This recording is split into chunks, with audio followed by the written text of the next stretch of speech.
Hey, what's up, Lighting World? What's up, my favorite peeps? How are you all dipsticks doing? Doing good. Doing All right. great. We got July. Captain Mateo De Feo and the Illuminator. What what has been going on? 4th of July here in a couple days. Nate, looks like you're at the lake, which sounds like a 4th of July thing to do there. Is that where you're at, the lake house? At the lake house, I try to be here every fourth. I think this is my 22nd year in a row. But yeah, it's nothing better than being at the lake house, especially when my wife's not here. It's just an added bonus. We all know that. So yeah, it's awesome. All Super right. happy. Note to So self, edit that out. Nate does love his wife.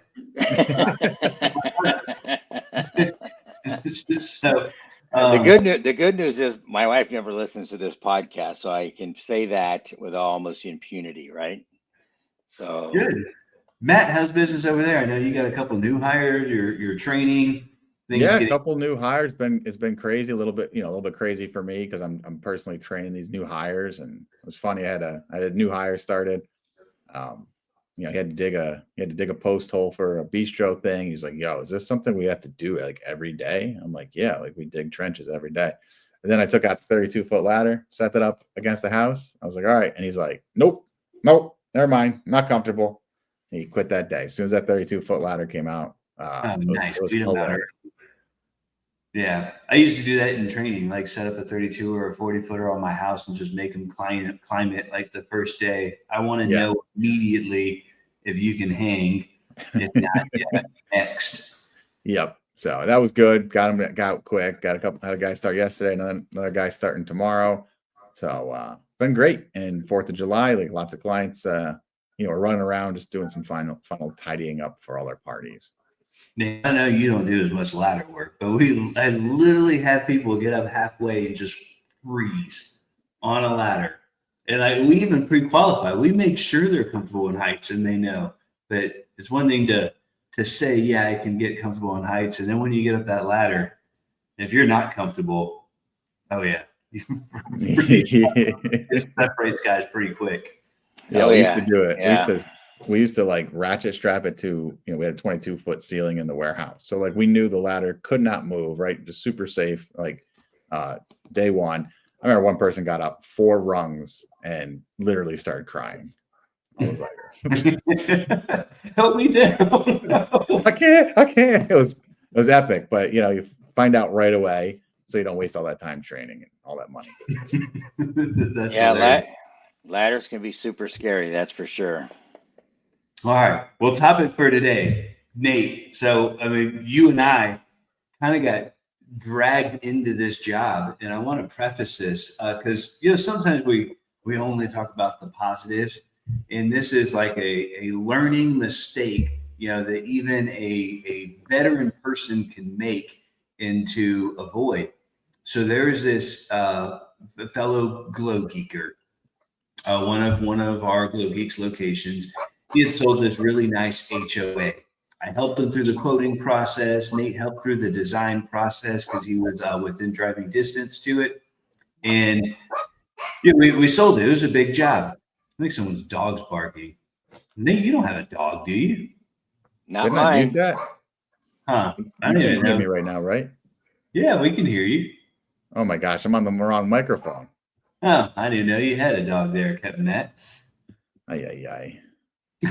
So, anyways, scratch that. Matt's annoying ass dog. I know. Audio. So we're doing this job and we're helping this guy out, right? It ends up being 250 fixtures. I don't remember the total cost, 80 grand or something. It was a big job. And the HOA president, or not even the president, right? Just a board member, just from day one, just the contractor rubbed wrong. He kind of kept butting heads with them. And at the end of this, I don't know, being on site for 2 months almost, which this guy took his time. There's a lot of little setbacks. It shouldn't have taken more than a couple of weeks. But he ends up basically saying, what did he say, Nate? Like, he was basically about at the point where he's going to fire the contractor, which therefore Nate would be out 40 grand in material, or he'd have to go sue someone. the contractor put in all this work and he'd have to take everything down. Like, it was really turning into a nightmare. And all this could have been easily avoided had like a couple things have been done. So I want to talk through that. Like, what were the mistakes that we made? What were some of the things we did right? Thank God we did right. Otherwise, it could have been a real shitstorm. And yeah, that's kind of helped maybe the viewers learn from this mistake.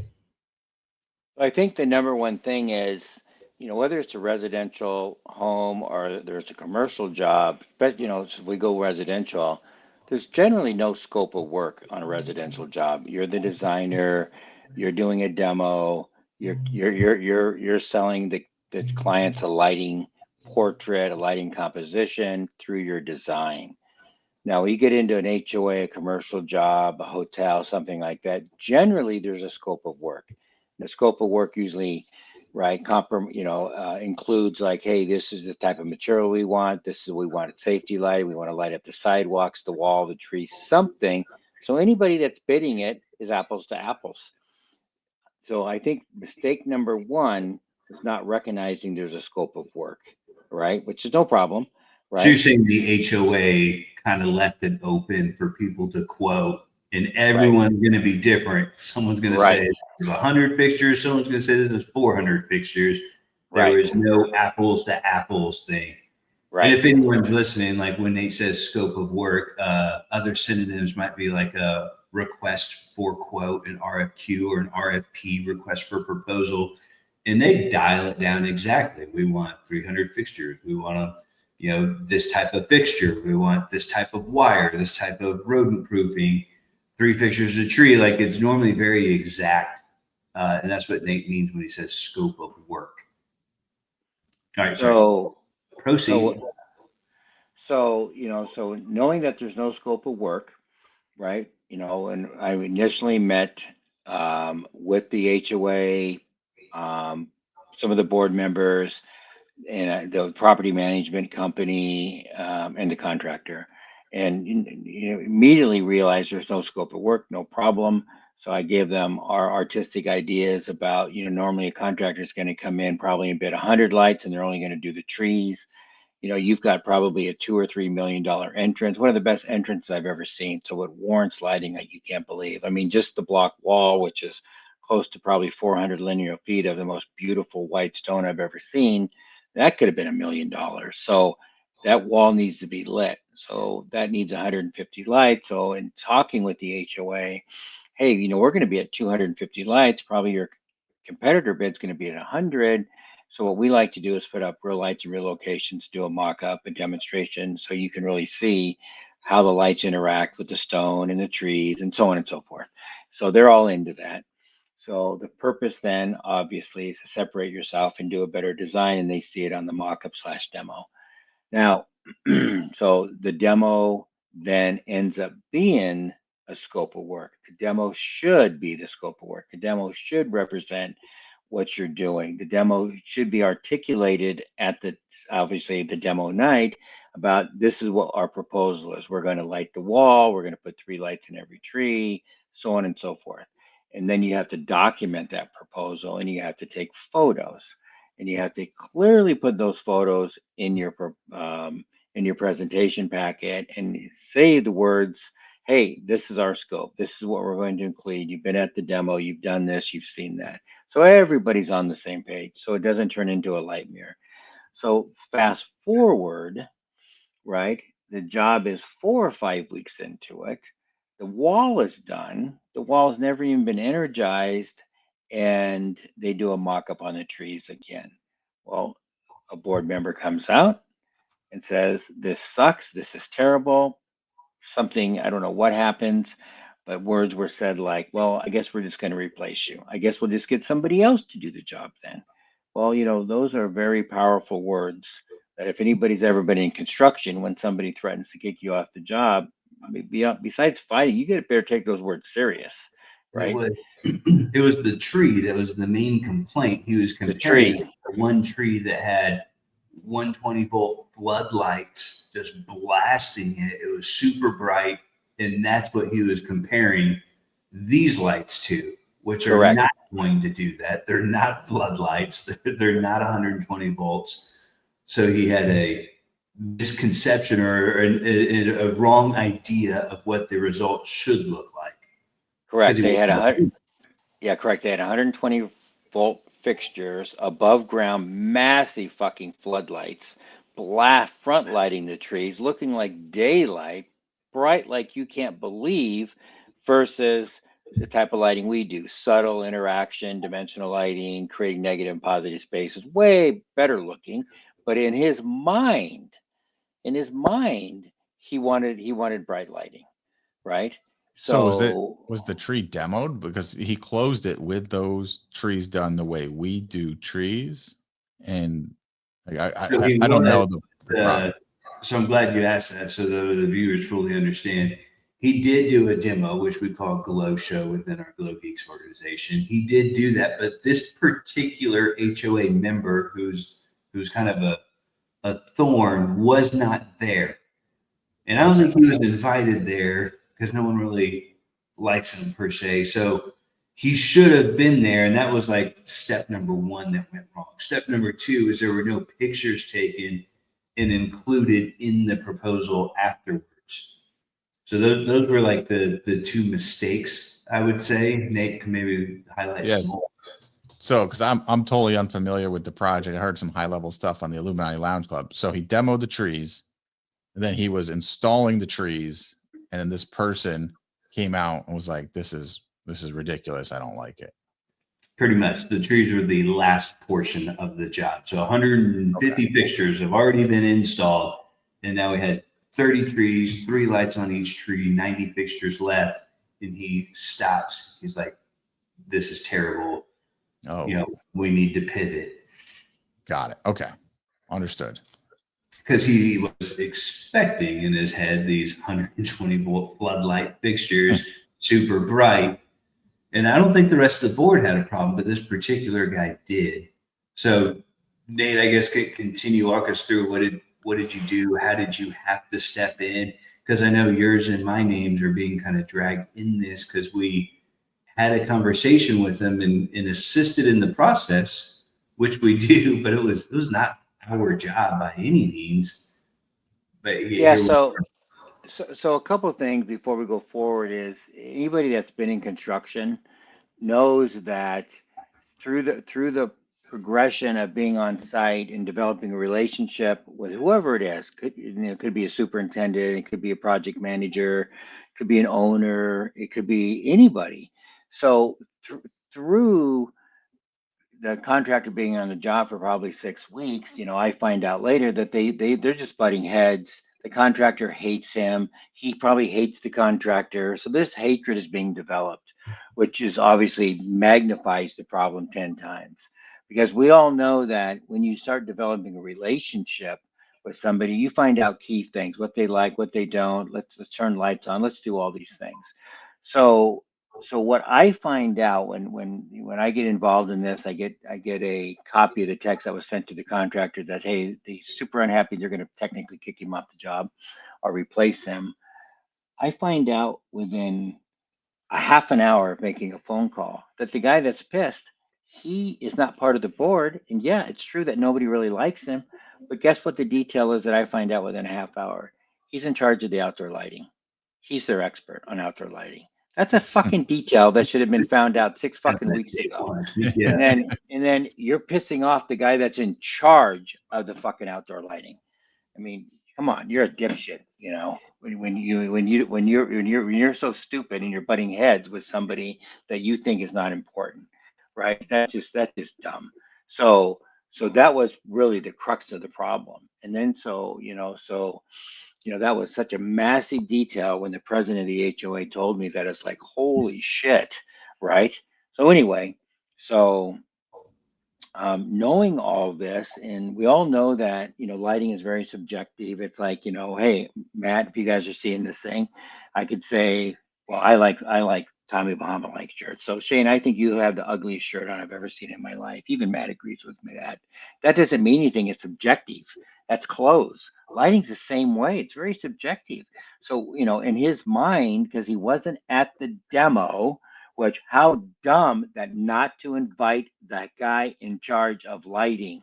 We all know that when we do a demo, it doesn't matter. Let's break it down to the simplest demos. When we do a demo for a homeowner, we always want the decision maker there. Who's the decision maker, the husband or the wife or both? Well, I'm not going to go do a demo unless I know the decision maker's there.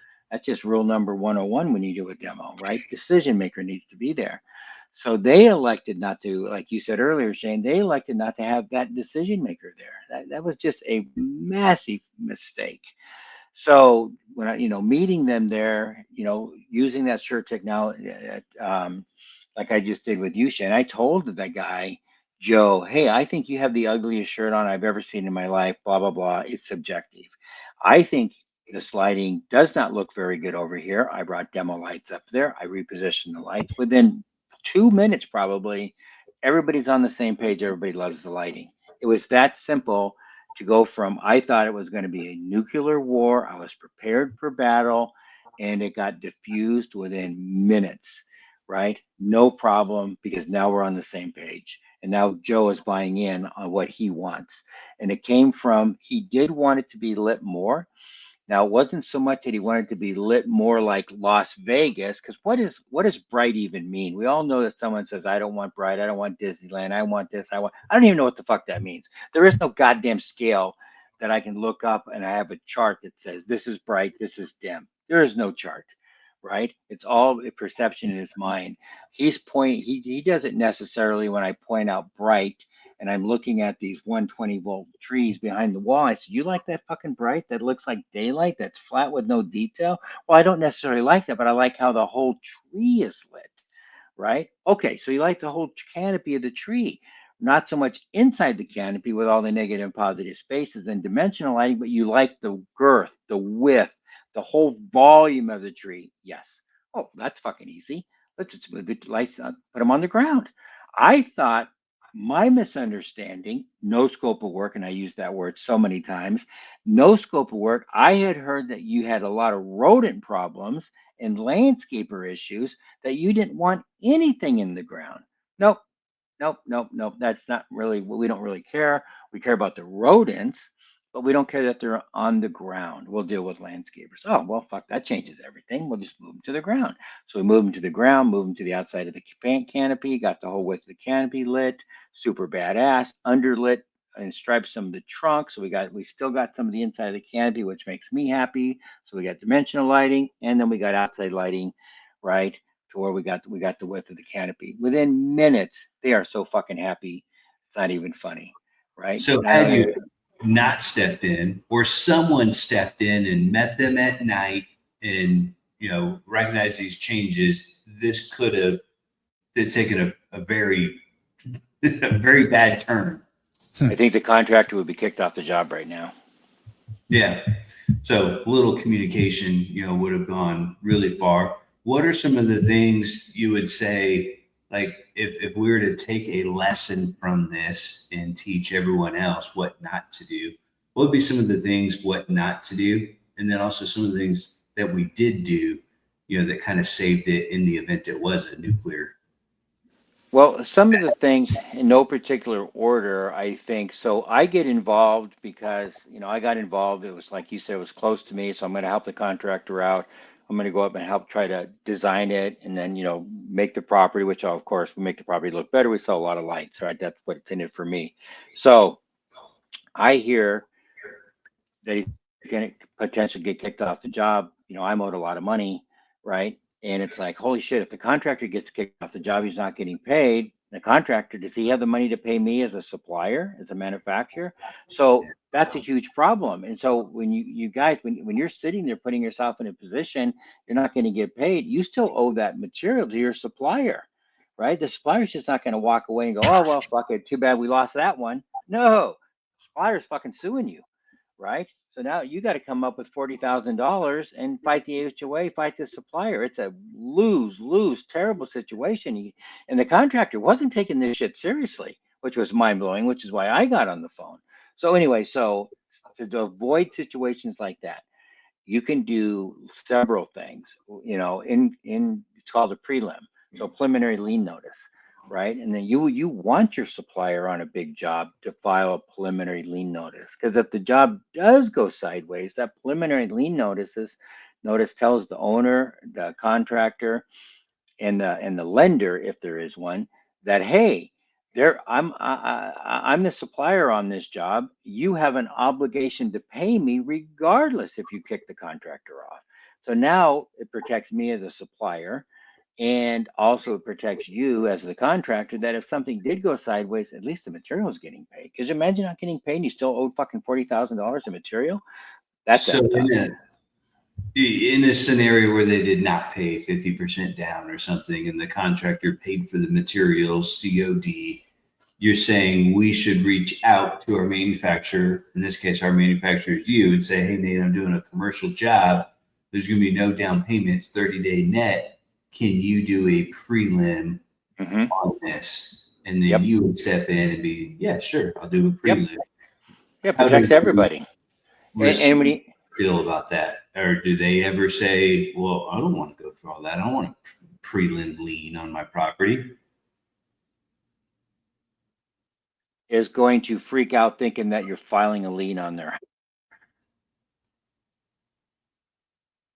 You just That's had your, I don't know what you did with your audio. You disappeared for 5 seconds. No, I was getting a call on my phone and I put my phone on silent. So I don't know, maybe it's ringing through my computer, but I put my phone on silent.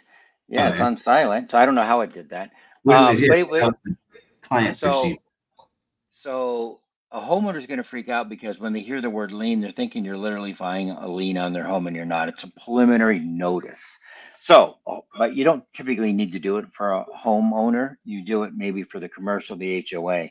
They're in tune for that. People file preliminary lien notices on every job in construction, so they know what it is. They know it's just a notice, and they like it because let's just say Shane or Matt, you're building something, building a commercial building, and you get a fly-by-night contractor, and you give him a 50% deposit, which I know all you guys are used to getting. Well, I'm going to use myself as the builder, and you want 50%, and it's $40,000, and I'm going to give you a deposit. I'm thinking, who the fuck are you? Why do you have to have 50% down? You don't have any credit. You don't have credit with your supplier that you have to pay COD.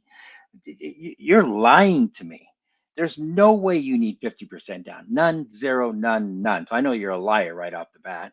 Two, if I give you the 40,000 or 20, have to deposit $40,000, I give you that money. What reassurance do I have? You're not getting on a plane today, going to Vegas, doing cocaine and getting a bunch of hookers. How do I even know that? I don't. So why would I give you this money unless I had security, right? Now the security is, hey, the supplier filed a preliminary lien notice. I have no problem giving you the money if he demands the money. We're going to have a joint check agreement, right? You're going to give me a conditional release, right? Something. So I know that you're paying for the material, because there's so many things that so many fly-by-night contractors that take the money and run. And we all know that it happens every day in the United States. So preliminary lien notices are super smart for all three parties involved: the supplier, the contractor, the owner, the lender, and before. So those are things that can be done. Very, very good. Now, so the nice thing about getting a deposit, which we all know, is that you're ahead of the game, right? And you always want to be there. So when you're doing your proposal, right, or signing a contract, which if they're signing a contract, and typically HOAs don't have contracts, but if they did, you want to make your proposal as an attachment to the contract, and you want to clearly have a progress payment schedule in there for progression.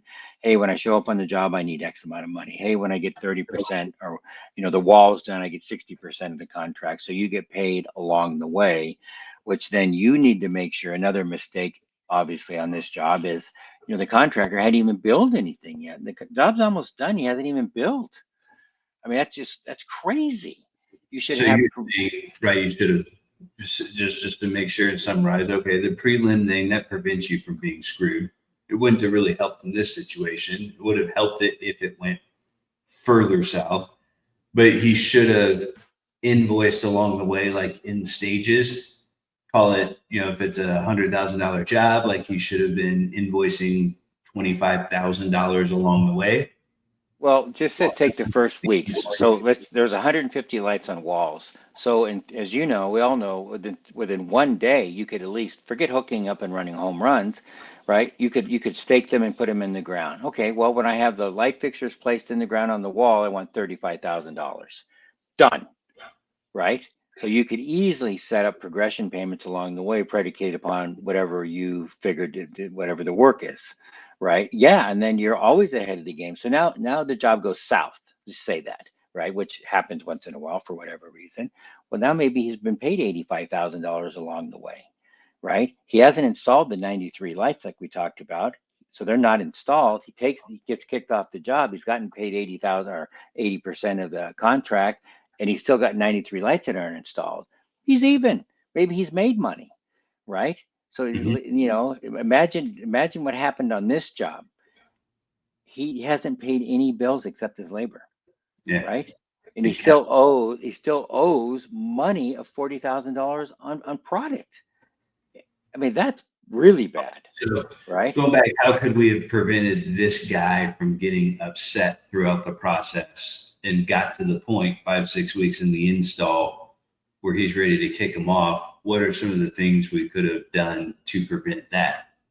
So to recap, I think we already said it. You should always have the pictures of the demo, right, as part of your scope of work and what you're going to include, and because you represent it on the demo, and you clearly state probably in the proposal, which I do when I do a proposal, which is rare now. Hey, you were part of the process of the nighttime mock-up / demo, that you can see that we've walked around the properties and looked at obviously the photos that represented in the proposal. This is what we're going to do.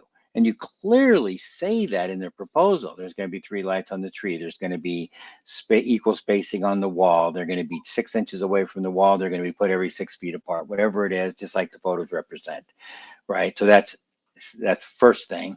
2, I think just like when you're doing any type of a job, you get involvement with the people, and you hey, we've got 20 lights lit up and energized. I mean, they're right there on site. You can always invite them to come out to see the progress, make sure everything's really good, right? Understanding there was no scope except your proposal. So, and 3, who was the decision maker, which I found out at the end, that the guy that missed the opportunity to see the mock-up was the head guy in charge of the lighting, and they hired him as an expert, right? And they go off his opinion. It's like, Right. okay, right? He's the guy that should have been there. So I'll add the things that should probably be on every quote. And the bigger the quote or the more commercial, the more detailed, like I kind of feel you need to be. So some of the things that we did right that probably saved us, in some, I say us, probably I was a part of this, but really detailing out the armored cable, in between the armored cable and the fixture, there's going to be some exposed wire. That was something that he was concerned about, that we put in the proposal. There's going to be a little bit of exposed wire. Another thing that we put is, the exact fixture we're going to use, because he, kind of wanted a different style of fixture later. Well, no, like this is exactly what we said we were going to use. And then we had a detailed schematic of where every fixture was going to go, the spacing between each fixture. So we had all that. So there was no way that he could complain or back out of that. And that probably saved our ass like a little bit. If things went south, that would have saved us. But it's just kind of these habits that you need to do on every job. We also attach a contract to every job. I highly doubt any customer actually reads it, but there is a contract kind of stating what we're going to do, when we expect to get paid, how a change order works. And lastly, I will say sometimes on big jobs, you say one thing 3 months ago during the quote process and you didn't change the proposal. I've done that lots of times, right? Like the customer said, let's take this section off, or, hey, you're here and my budget's here. And we kind of go to meet the budget and we trim some things off.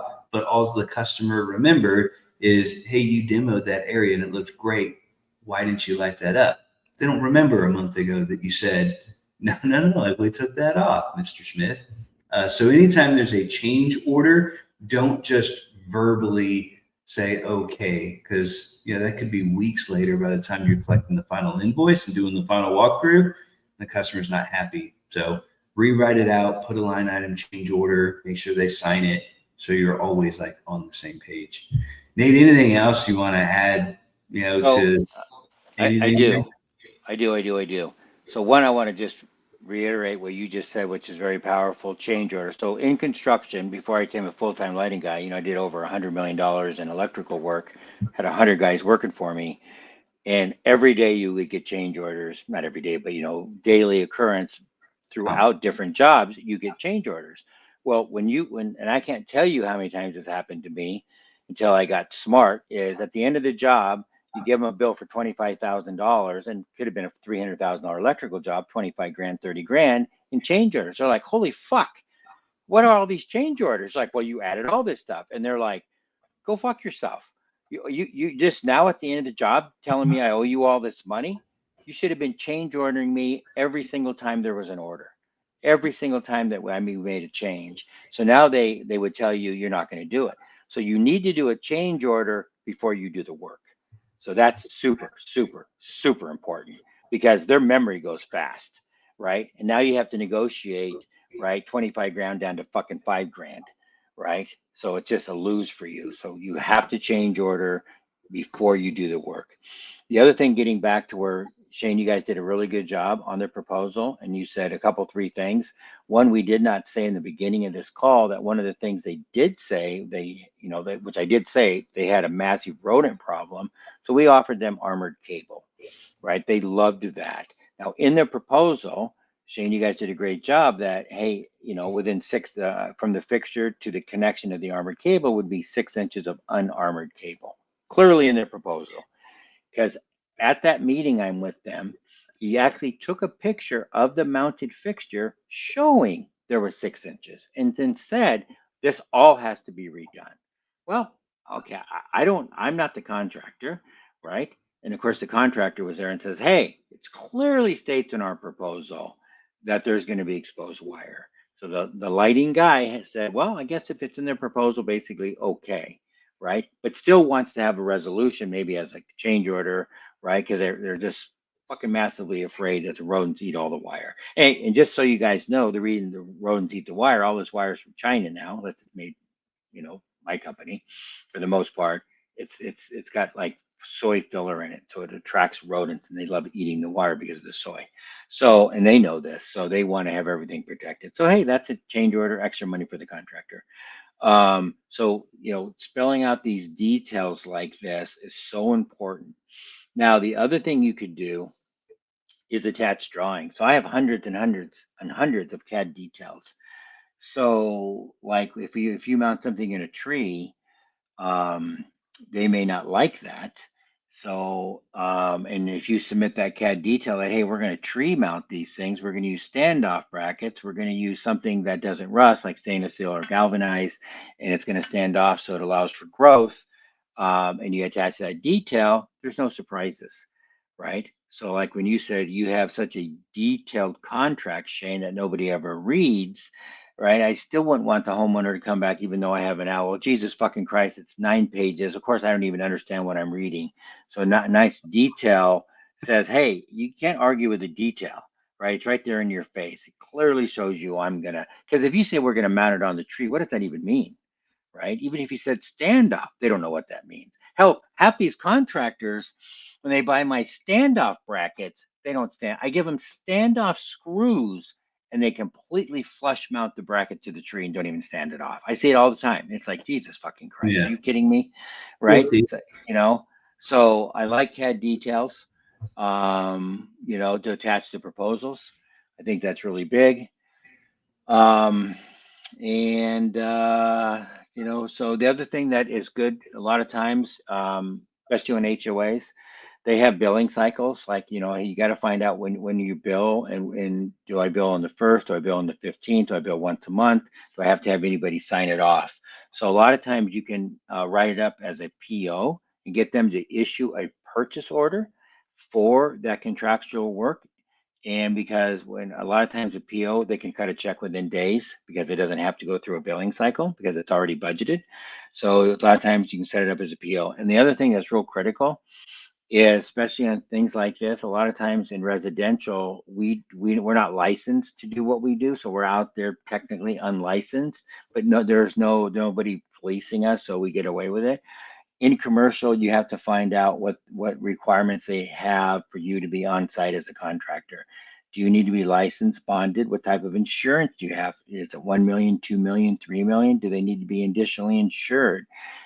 Can I, so you need to go through all of these different things to make sure you can even bid the job. So you need to find that out. Yep. Wouldn't you say in most cases though, they tell you what the qualifications need to be before they even accept your bid? So at some point you would hope that they would, right? But maybe you've done 3 demos now and you spent 21 hours putting together a very concise bid. Then you submit the proposal and they're going, oh, I noticed that you don't have a contractor's license on your proposal. Just say that. And then they send you, here's all of our minimum requirements for you to work on our property. And you're like, holy shit, I just wasted 21 hours. Wish I would have known this before, right? Oh, you need So, $2 million in auto insurance. Well, I only have right, 1 million. Why will go and right, spend an extra $8,000 to get this job? right, Something right. should know So, yeah, before you spend 20 hours. yeah. So you need to find out all that info. And we would do that in construction. Like say we're doing a city work or working, maybe on a federal base or something. Every municipality, they have different requirements. And I want to know what those requirements are, right? So I don't want to waste a lot of time. So, for my world, this stuff's automatic that you do, right? So you don't waste a lot of time. All right. Well, good tips. I hope you guys out there, learn something and don't kind of make, these catastrophic mistakes. If you get a big job, just kind of make sure you dot your I's, cross your T's. I will say one more kind of announcement before we end it. Nate, Matt, and I were just talking. We've been planning an advanced seminar, on landscape lighting where all 3 of us are present, right? I'm in San Antonio, Matt's in New York, Nate's in California. Like we are nowhere near each other. But we're all going to converge in February to do one kind of just epic, fun, advanced training seminar. It's going to be in or around San Diego, probably in the beginning to mid-February. Just kind of mark your calendars, more details to come. We're kind of making sure we get all the details so we can start getting folks to prepare for that. So it'll be a ton of fun. I always have fun when I'm around you guys, Nate. So can't wait. Yeah, it'll be epic. And just to throw this out there, if any of you guys think that you're interested, we will limit it to a number. I don't know what the number is, but typically it's going to be under 20, I would imagine. So there will be a number, right? So we don't know how many guys that want to come. I know that we do have probably 4 or 5, 6 guys that are interested right now. So if you guys are even remotely interested, might want to text somebody, Shane, or I don't know how you text from here, or hell if I know. How do you even contact Shane? Do they just Come in the comment section below, whether you're watching this, as a podcast or on YouTube, or just reach out to either Shane or Matt on Facebook. It's probably the easiest and quickest way. Or Shane at Glow Geeks or Captain Matt at Captain Matt Outdoors. So get a hold of us. Let us know. Hey, I am 80% interested, right? At least that kind of helps us know to plan. And maybe we don't offer it to the masses, because we can fill our 20 up pretty quick. Yeah, and the other thing is then we have a contact. So as we start developing more of the itinerary and what we're doing and set dates, we know exactly to get you guys the information. So yeah, reach out if you're interested. All right, cool. I can't wait. Okay, me either.